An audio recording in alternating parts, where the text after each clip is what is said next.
We are back. I am here to give you my full review of the movie Sinners, Ryan Coogler's, I'm going to say opus, honestly, magnum opus. Thank you for joining me at the Critics Clinic for all things movie and entertainment prescription-wise. As always, before we start, please click that subscribe button below. Tell me you liked the video. Comment. Tell me what you like or didn't like. Let's talk about it, because we have a lot to talk about in this movie. As always, if you don't want spoilers, I'm going to give a pretty brief synopsis. If you don't want spoilers, I'm going to post the time above to tell you what to go to so you can skip the spoilers and get right to my honest review. Alright, so starting out, stars Michael B. Jordan, obviously, Haley Steinfeld, a lot of other people I'll get to in the cast and crew. Michael B. Jordan plays a twin in this one, which was pretty incredible work, because he's playing two different characters with two very different personalities, almost two accents, actually, two southern accents. Takes place in Mississippi in the 1930s, kind of post-slavery, Jim Crow South. They're playing basically two twin brothers who have a very big reputation in this Mississippi town. They went to Chicago to try and strike it rich. They're kind of con men, you find out later in the movie. They come back to Mississippi to start a juke joint with their cousin, a preacher boy. His father is a preacher. Unbeknownst to them, is an incredible singer. The movie actually starts out with this quote saying, "There's certain people born in this world who have such a talent of music that it transcends the veils of the dead and the living to where you can see ancestors and see the future." And that's how the movie starts out. So all throughout the movie, it shows Michael B. Jordan's two characters, the twins, Smoke and Stack, going through town, reestablishing their reputation, meeting all these old people they know from their past, running into Haley Steinfeld and Wuni Masaka's character, who are their exes. You find out one of Michael B. Jordan's character, I forgot if it's Smoke or Stack, one of them, they had a child together that died at birth, and so they're very drawn to each other because of that. They have an emotional moment.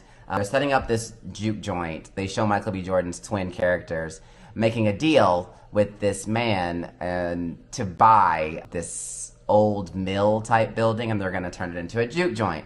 They give him the money, they ask him, they're like, "There's no more KKK, right?" And he's like, "No, it doesn't exist anymore." He has this little smirky smile, and then he walks off. And so they're planning this whole event. They're getting everybody in town ready. They go to this juke joint the night of. They're inviting everybody over that they've met in town through the first half of the movie. And it's kind of this big ensemble moment where they get everybody to the juke joint to start doing their thing. And prior to that, before the sun sets on that night, you're introduced to the vampire in the movie, Remick. He's an old Irish vampire with an Irish accent who runs into these two KK members in the middle of nowhere, essentially, who's being chased down by indigenous people because apparently the indigenous people are aware that vampires exist and have been chasing him down. He gets into this house and hides with these two people. These two people vouch for him, so the indigenous people are like, "Be careful, if he's in there, it's over for you." And they leave, and the sun sets, and he kills both of them, turns them into vampires, and they travel to this juke joint where Michael B. Jordan's twin characters are having their grand opening.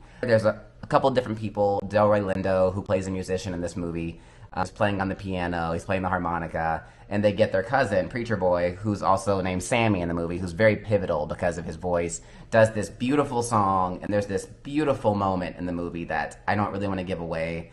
You really just have to see it, and it's actually hard to describe. It's a very emotional moment where it's kind of transcending space and time because of how amazing his voice is. He's seeing his ancestors from the beginning of time. He's seeing his future relatives, and it kind of just spans this kind of historical reference of how music has come to be in America, how black music has come to be in America. And it was just actually a beautiful moment, probably one of the most beautiful moments I think I've ever seen in any movie. So that happens, which triggers the vampire Remick. He hears it, and it's this beautiful note that draws him to the juke joint. You come to find out later, he knocks on the door to try and get in, that he actually is looking for Sammy because he is a singer and a musician as well, but he needs Sammy's ability to transcend this, basically, aura, to transcend this, like, space and time, to see his ancestors, because obviously he can't die, he's a vampire, but to see his ancestors, and that's the only way he can do it is through this ability that Sammy has. The rest of the movie takes place with them trying to get in. These are the classic vampires to where they have to be invited in, and they can't get in until they're invited in by humans, which, as you know, humans are flawed. So at some point in the movie, a lot happens. Again, I'm kind of glossing over some of the more stereotypical parts of a vampire movie, to where they eventually do get invited in. They're attacking each other.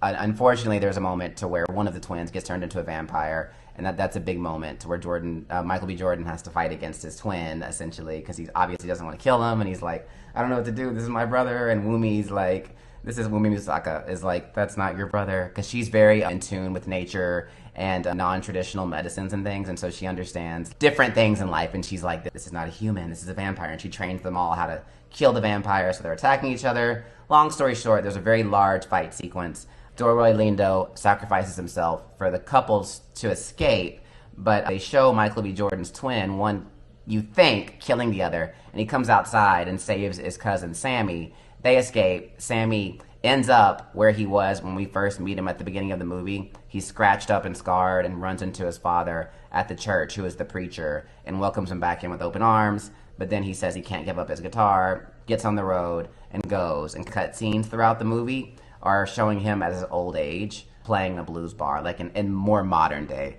And then there's a cut scene at the end, so for those of you that are going to see it, stay until the end of the movie. Trust me.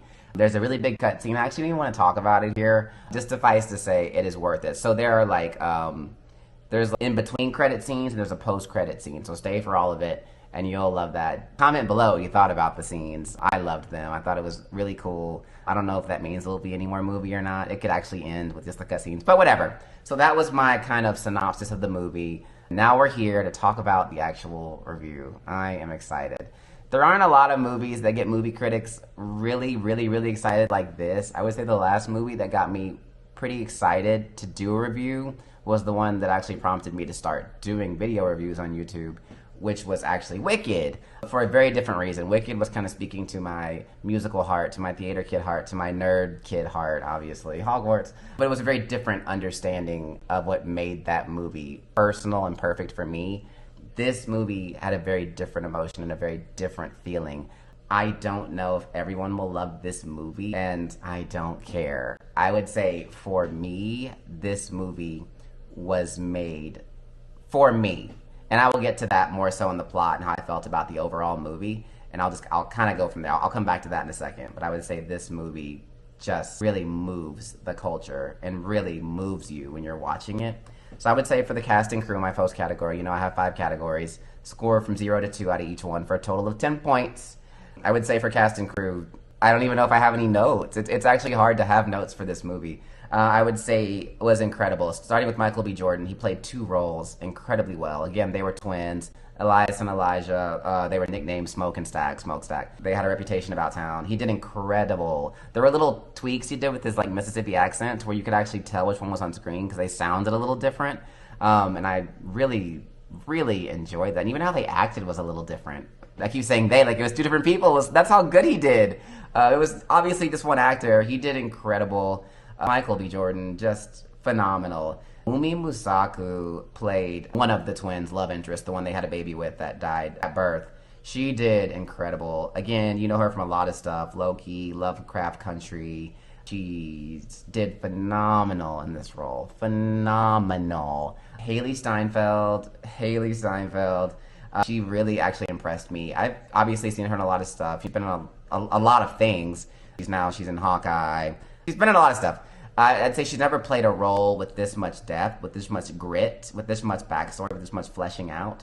And she did excellent. Her acting chops are up there. She did excellent. Then there's this newcomer I need to talk about a little bit. Miles Caton. So he plays young Sammy in the movie. He plays the twins' cousin, the one who does all the singing and can traverse the veils of the living and the dead because of the gift of his voice. Again, it's important to note, it wasn't an overtly, sci-fi, illustration of his gift. It was an understood moment that his voice was so beautiful that it made everyone stop, and it made the ancestors come up, and you could see the future, and so it was kind of an understood thing. It wasn't like a mutant X-Men power that was happening in the movie.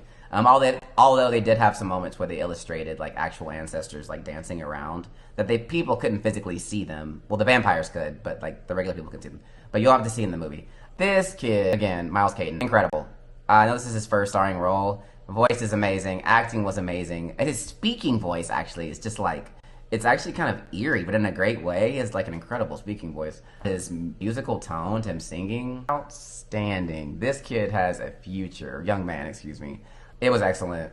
He did an amazing job. I'd say from a cast and crew, it's an easy 2 out of 2. everyone came to act and carry the movie. And you could see just the energy of the scenes, how they were all feeding off each other and pushing each other to do more. And it was just very emotional. It was just incredible to watch actors at that level all command this like excellence from each other. And just really kudos to Ryan Coogler for pushing that and getting that out of everyone. Incredible. And then also Jack O'Connell, he plays Remick, the main vampire that starts the whole process, the Irish vampire. He did amazing. He did phenomenal in his role. Again, 2 out of 2. I'd say for the plot, this is where I'm going to take the longest.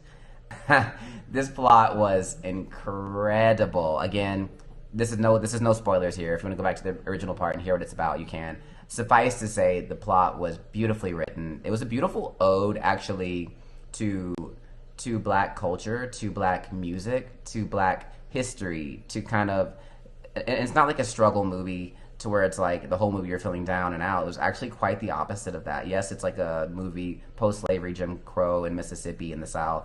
It was really a triumphant movie and a movie about like kind of what black people in America have overcome and how you can persevere and the things you have to do to persevere. And even in moments of like, tragedy and moments of trauma and adversity, how you still live and how you still appreciate life and still experience life and still thrive in life. I thought it was beautiful. The movie was amazing. Yes, there obviously are components of vampire and science fiction, but I just loved the way they tied those things together. How seemingly they didn't really connect, but there's also that underlying message there that I've seen on some of the blogs, and personally you've seen the connection that can be made with this, white vampire who sides with like these KKK members to try and take away Sammy, the young singer, the young black man's voice, and use it as his own. Like this underlying like conversation about appropriation that's happened with black music in general, but also just kind of like black culture. So I thought that was very important to put that there, and I thought that was very smart of Ryan Coogler to put that. And you'll know what I'm talking about when you see the movie. Again, plot was incredible. 2 out of 2. I have no notes. It was the perfect plot. Again, stay for the end credit scenes to get the final moment of that.